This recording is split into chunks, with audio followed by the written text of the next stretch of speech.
Hey guys, how's it going? Today's video will be a review of the Stoke game and a preview of what's to come against Swansea. Let's be honest, the Stoke game has left a lot of us Blues fans wondering, are we ever going to have a shot on target? And if so, when? Or are we as fans being a little overdramatic and does Chris Davies really know what he's doing? I do think that the Stoke game is the first time in Chris Davies' Blues career that he's been found out by a team. I think the way Stoke played against us really played into their hands rather than helping us. They allowed us to have loads of the ball and just were happy to sit off. And I'm not trying to be accused of being a happy clapper, but I think eventually, with this amount of possession and the way we're playing, something's going to come from it. Eventually we're going to get goals, and I'd obviously rather that be sooner than later, and hopefully we can, starting this weekend. And let's be honest, if we see another hairstyle from Lyndon Dykes before we have a shot on target, we may just lose our minds. And honestly, I'd do whatever it takes to get a shot on target this weekend at the moment. Literally anything. Right, so if we take a look at each player's performance, I think the standouts for me have got to be Lewis Koumas and Jay Stansfield. I think Stansfield's press was pretty good. Also, he got in behind, but was tackled unreal by Ben Wilmot. And I also think when Lewis Koumas came on, he was the only one giving some sort of an out ball and trying to play the ball forward. I do think players like Demarai Gray really ghosted, and I would like to see him run at players more, as we haven't really seen that much for Blues other than that late goal against Blackburn. Without trying to tell the fans how to react and how to feel, I do think we've expected a lot more than what we're really capable of. I think going away to clubs like Stoke, we should be happy with possession, obviously not happy with the output, but I do feel encouraged that we're going away to places and having more possession, because eventually we're going to get some sort of output once we figure out our system and our key.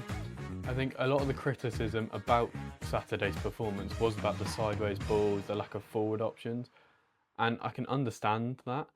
I can also understand where Chris Davies may want his side to be keeping the ball, especially with his system being so high up the pitch, leaving so little players back, meaning that he would rather keep the ball than risk a loss. But I think in the Championship, to reach that next level, reach step up, we have to be prepared to take risks and play the ball forward with the risk that obviously it could come back against us, as we've seen clubs like Blackburn, how we turn them over with a couple of runs in behind against a run of play. But I do think that as a team, we need to start taking more risks. But having said that, I also think our performance defensively could have been far better. You see the likes of Phil Neumann giving away free kicks when a player's walking away from the goal. He gave away a couple of them, and for me, I think against Swansea we should bring in Erin Cash in, because I'm not too sure about Christoph Klar at that left centre-back. And you only have to look at last season to see how vital a left-footed centre-back really is. I think a standout poor performance on the weekend for me would have to be Alex Cochrane. He got passed way too many times, he was isolated up the pitch. I'm not sure whether this is part of Davies' system or just generally Alex himself not playing his best. But I would like to see Ethan Laird maybe on that left-hand side and Bright Samuel on the right. Just give some pace to stop the wingers against him, because Cochrane seems to always be too square to his man and only really fit in when he's covering the inside rather than pushing a player out wide. Having not seen much of Patrick Roberts on the weekend, I do think that there is a lot more in there, but I don't want it to be another Tommy Doyle at the moment, where we know there's a great player, we're just not utilising it, because I do think Doyle especially has got so much more to bring to the side and he's not showing it. And you'd definitely like to think that promotion winning Patrick Roberts is going to grow into the side and be a force to be reckoned with this season. If we look at the game as well towards the later stages with the subs that came on, I think Marvin Dutch could have had more of an impact, but for me, he's not an impact sub. He's a player that needs to start and grow into the game. I would like to see him start, because you can see there's ability there, but he hasn't been able to show it with cameo appearances off the bench. The same can be said for Kyogo. I do think that Kyogo is a player that at the moment probably lacks confidence, and not starting doesn't help as much. And if we want to start scoring goals, we're going to have to get Kyogo in behind. So starting him, for me, would be the only way that we could maybe push and start getting some goals, getting our players scoring, especially Stansfield, having already gotten 3 this season. You know, you'd like to see him push on a bit, but then also you want Kyogo to be getting goals, you want Gray to be getting goals. I mean, you don't really want one of our goal scorers this season to be Lyndon Dykes, because he's not going to play regularly. We need players who are going to play regularly, getting the ball in behind and scoring. I think if a lot of our goals in the season we went down that we scored, were because we were deeper. And I do think at the moment we're so easy to play against. We're just playing the ball in front of the opposition. We're not giving them anything to worry about. The runs we're making, because they're so deep into the opposition's half, they don't go anywhere. And I'd just like to see maybe when we get the ball, we turn it around quicker. I mean, you see the likes of Arsenal are one of the best teams at the moment of winning the ball back in their own half and just quickly breaking and turning. I mean, you saw it in the Champions League the other night for them. Going back to it, I really do think we need to see more of Tommy Doyle. I think he's a great player, as he showed at Sheffield United, Wolves. I mean, for goodness sake, he was on the books at Man City and he played a couple games. He's clearly well respected and a talented player. But I just think at the moment in the system, you're not getting the most out of him because we're so gridlocked in the final third that he doesn't have the space and the freedom. Similar to those of Demarai Gray, Jay Stansfield, the whole front four aren't really getting the best out of themselves because they don't have the freedom in this compact gridlock system we've got. And I think maybe if we could move around more, create some more spaces, maybe be a lot sharper and quicker with our balls, we would open the game up and those players would have a great time. Right, so looking ahead to Swansea, here's my starting 11. In goal, I'm going to go with Allsop. I do think Beadle deserves a start at some point, and who knows, it could come soon, depending on results, depending on how many are conceding. But I don't think Allsop's to blame for any of the goals. Just a fresh goalkeeper may help out. I do think Allsop, though, is a given at the moment, based on his distribution, shot stopping he's shown. But once again, I'm a big advocate of James Beadle, and I'm also an advocate of sort of discipline. So the second a goalkeeper's not performing, you've got to change him. As we saw with Baker, Peacock, Farrell getting changed to Allsop last season. I don't think Allsop's done anything wrong, but I wouldn't be against changing him if he were to put in a few bad performances. But at the moment, he's my goalkeeper. At right back, it's got to be Bright Asai Samuel.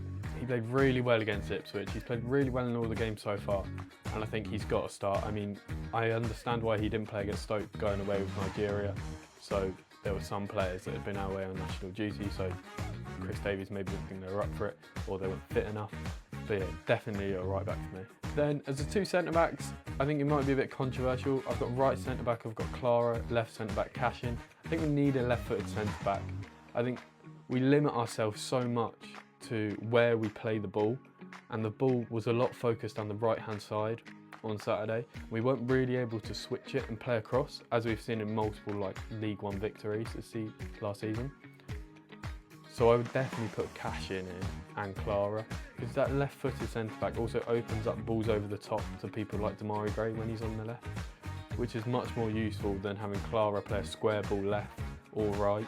At left-back, it may be controversial, but I'm gone with Ethan Laird, only because I watched Swansea against Nottingham Forest, and I'm a bit worried that their wingers may get past Cochrane too easily. I think his confidence would have had a knock after Saturday, so I do think that the best option would be to drop him and not risk conceding again and having his head drop. And he played a lot of games last season, and he's playing a lot of games this season. And Laird luckily has shown he's all right on the left, and he's another player that will get us up the pitch. I like the way he plays, I like the way he draws in his opposition, then uses pace to get past. And I think in a squad that lacks a lot of creativity and chances at the moment, he could really help out with getting forward. In the two, I've gone with Paik Inuata. Paik Inuata's partnership for the last season has been unmatched. There's no two players, I would argue, in any team in League One or the Championship that have had that much of a successful partnership in midfield.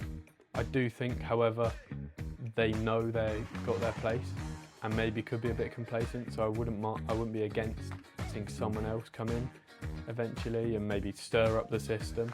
On the right, I've gone with Patrick Roberts. I mean, as we know, anyone who plays on the right, left or centre of that three can play in any three of those positions. We've seen it before. We've seen Gray move into the middle. We've seen Stansfield drop back from striker. Our attack is quite versatile, and where, because we have so much of the ball, it doesn't matter where these players start in the position, because we just adapt to where the ball is, which is a positive about our system at the moment, that no matter where a player's playing, he knows his system, he knows his role, and that's something we haven't seen at Blues for a while, a set role and a set system where a player could come in and out of the squad and they know their job, they know exactly how they're meant to play, because the guy before them played exactly like that. It can make it predictable at times, but I think it has more good than harm.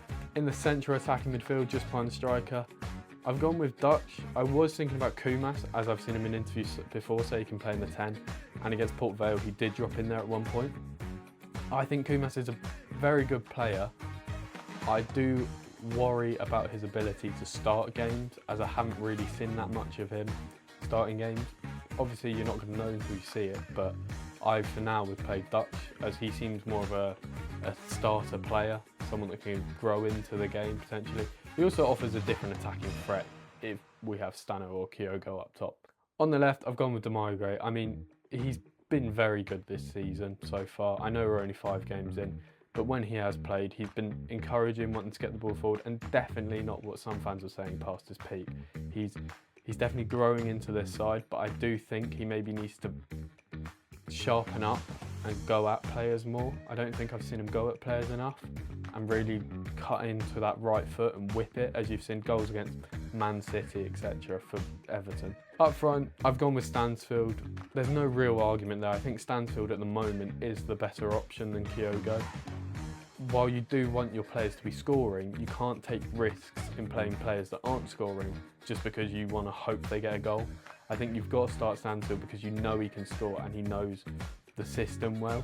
I think Kyogo's time will come, but I think I would rather get him goals off from the bench and then start him rather than outright starting him and risking maybe not getting as many goals, etc. That being said, I do think players like Kyogo do need to get on the score sheet soon, especially Gray as well, because at the moment we're not seeing their full potential and it's not going to get any better without them scoring goals. And finally, my score prediction, I've gone with 2-1 Blues.